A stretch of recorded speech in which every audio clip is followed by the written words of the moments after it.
Welcome to the Learning Pines YouTube. We hope this video helps. You begin by confirming the board supports reprogramming. That determines the path. If it's QMK/VIA compatible, plug it in and open the configurator. If not, plan a hardware mod. Next, remove keycaps with a puller and inspect for hot swap sockets versus soldered switches. This decides whether you'll desolder. Once done, back up the current key map and document layer roles.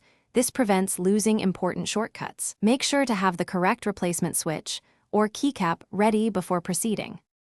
You now choose software remap or physical change based on your prep. If VIA/QMK is available, open the layout, pick an unused key or a convenient layer toggle, and assign KC home, then flash and test immediately. If hardware is required, desolder the target switch carefully, swap in the desired switch, and optionally install a new keycap labeled home. Once reinstalled, connect the keyboard and verify the home signal with a key tester. This confirms the mod succeeded before completing the build. You finish by reassembling the board.